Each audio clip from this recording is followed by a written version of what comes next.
Panic attacks. They can be extremely frightening and feel uncontrollable.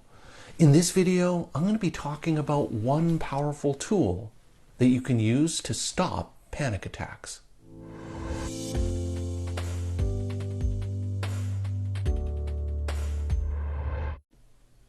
Hi everyone. In today's video, we're going to be talking about panic attacks and one really effective tool that you can use and master to better control and stop having panic attacks. Now, the thing about panic attacks is in panic disorder, they can come from out of the blue and be completely unexpected. So it's not uncommon for panic attacks to feel very scary and uncontrollable. What we're going to be talking about today is something called interoceptive exposure, which is a really powerful tool that you can use to help you stop panic attacks if you're experiencing panic disorder. But before I get into that, just a couple of disclaimers to go over.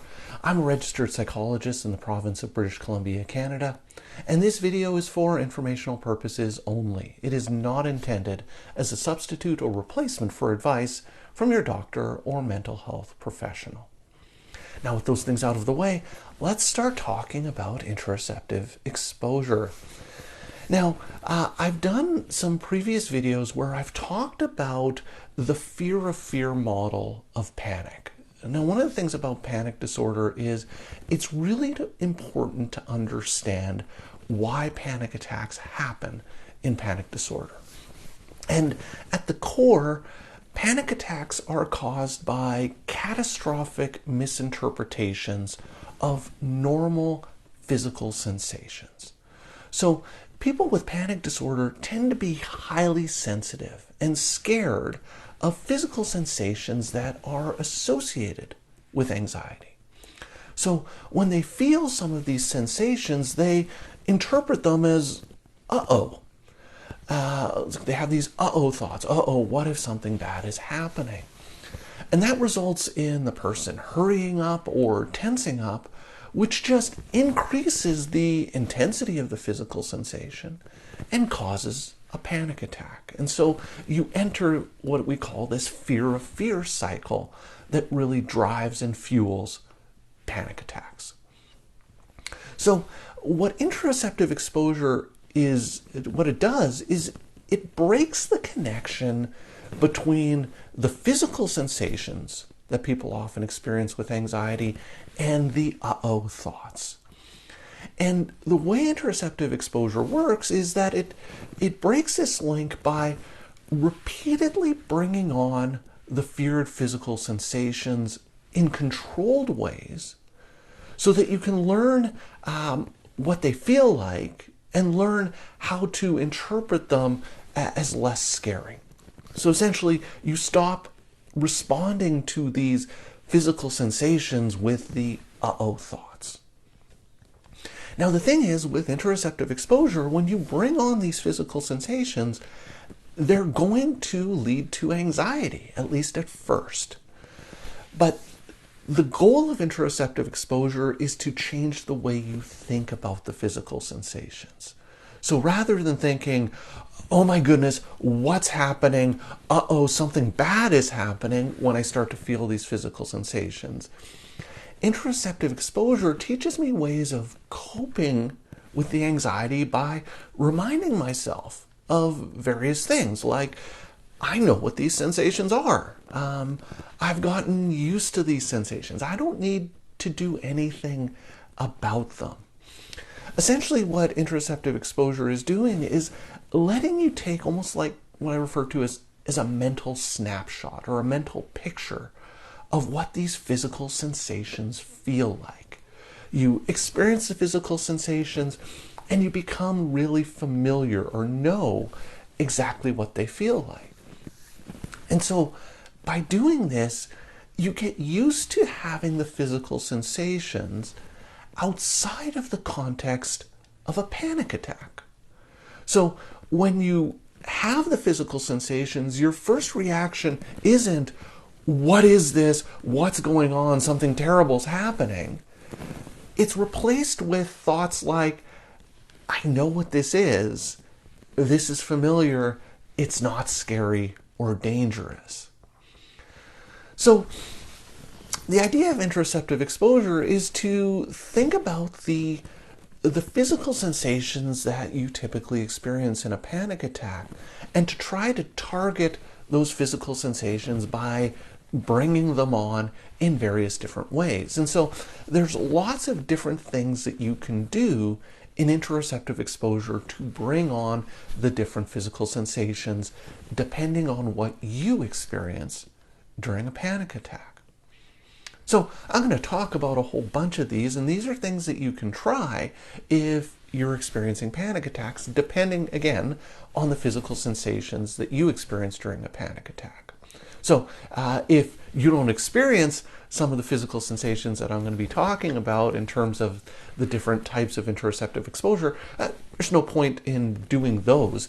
Just focus on the physical sensations that are most problematic for you in a panic attack.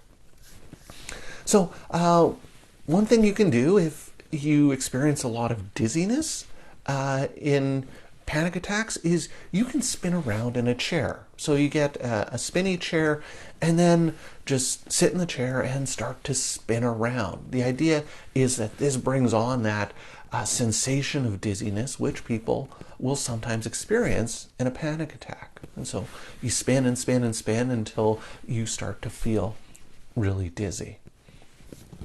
One of the most powerful interoceptive exposure exercises I get my clients to do is hyperventilation. Now, the thing about hyperventilation is it can bring on lots of different types of physical sensations, like dizziness, a sense of tingling in the head, the arms, your hands. It can bring on lightheadedness, blurred vision, nausea, hot flushes.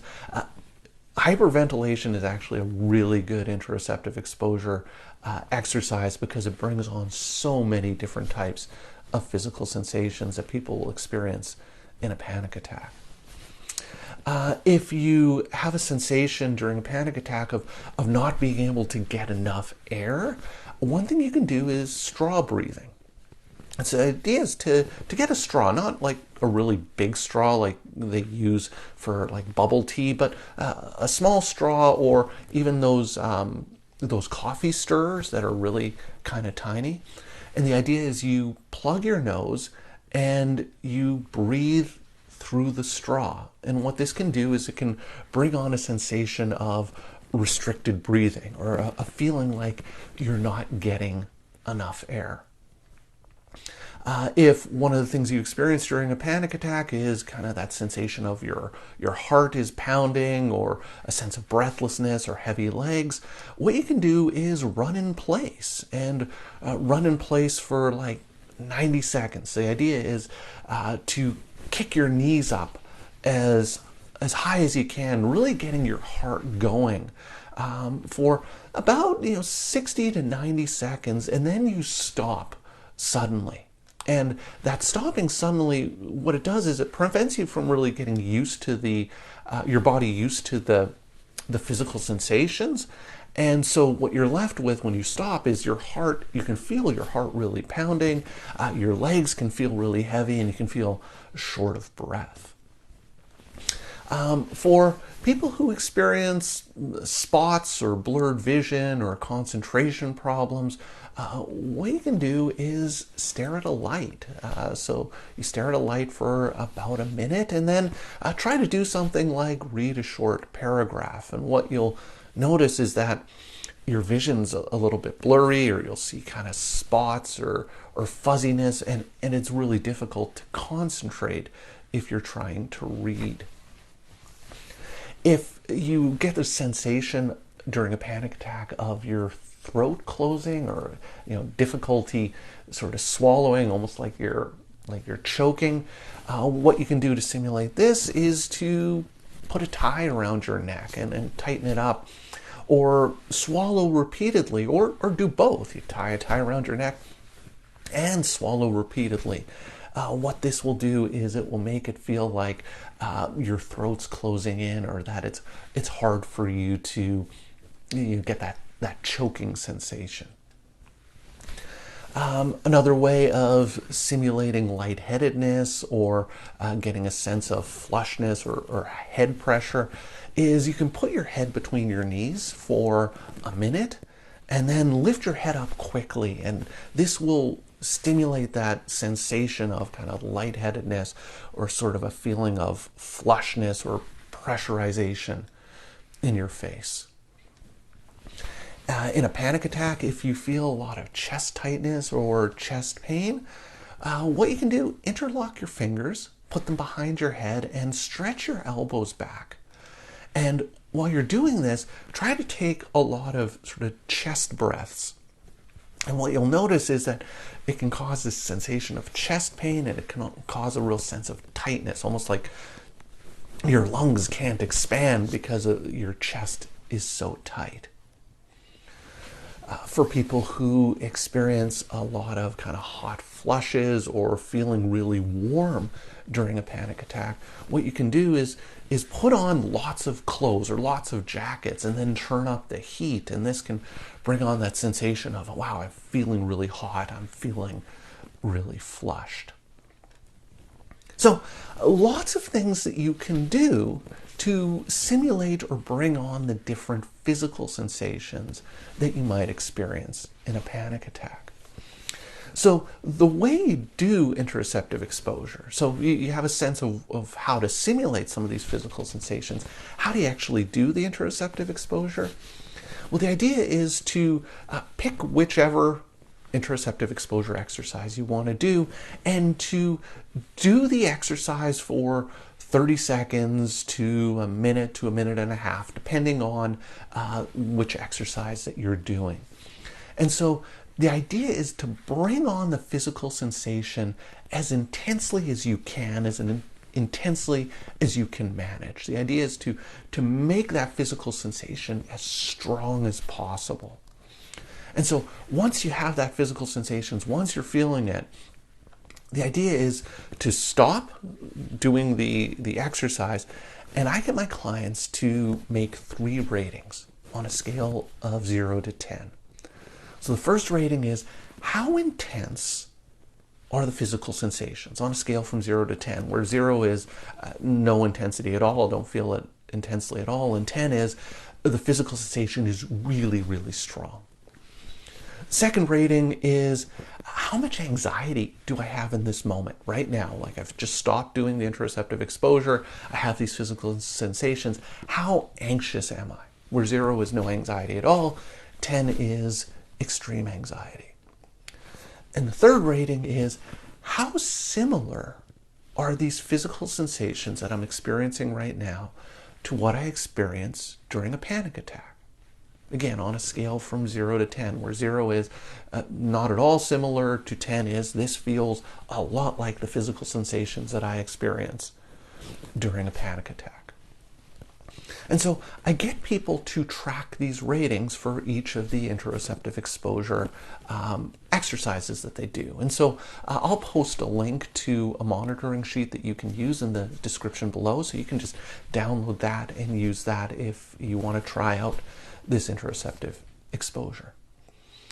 So you do the interoceptive exposure, you make the ratings, and then the idea is you let the physical sensations settle. Now, you might be surprised that it actually doesn't take that long for the physical sensations to settle. Usually they settle within a few minutes.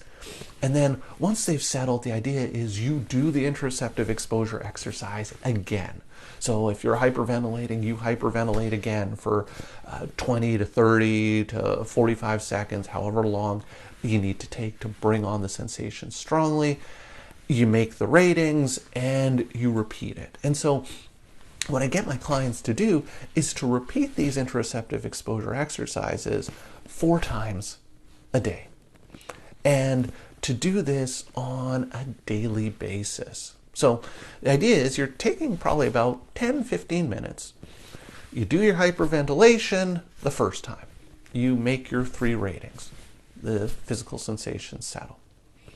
You do your hyperventilation immediately again once it's settled, and you make your ratings. You let the physical sensation settle, you do it again a 3rd time. make the ratings, you do it again a fourth time, and you make the ratings. And that's the interoceptive exposure homework for the day. And you do that the next day and the day after, and you do it on a daily basis. And so, what do you think happens to those ratings? The intensity, the anxiety, and the similarity ratings. Well, what we typically find is that the ratings for the intensity of the physical sensations, they tend to stay quite high. So it's not difficult for people to bring on the physical sensations in a really intense way. The similarity to panic ratings tend to stay really high as well. But the key is the anxiety ratings tend to come down over time. So within a week or two, what tends to happen is those anxiety ratings that were 9s and 10s the first time the person did the interoceptive exposure, they tend to be in the 4, 3, 2 range. So essentially, the physical sensations are still there, they're still really intense, they're still very similar to what I experienced during panic. The difference is they're no longer causing the same level of anxiety. And so if the physical sensations aren't as scary, they're not as anxiety provoking, I don't interpret them in an uh-oh way. I don't see them as catastrophic, and in doing so, that breaks the panic cycle. And so by doing the interoceptive exposure, you're getting really familiar with these physical sensations. And so when you feel the physical sensations in your day-to-day life, you recognize them as what you felt while you were doing the interoceptive exposure. The physical sensations become really familiar. And if they're really familiar, they're not going to be scary. So instead of feeling these physical sensations while you're on the bus and thinking, uh-oh, you feel the physical sensations and you say to yourself, oh, okay, I know what this is. This feels a lot like when I was doing the hyperventilation as part of my interoceptive exposure homework. And so that's how interoceptive exposure works, and that's why it's so effective at stopping panic attacks and breaking that fear of fear cycle. So I know this can seem a bit scary and frightening and intimidating, but it really, really does work. So I encourage you, if you're experiencing panic attacks, try it out. See how effective it is for you.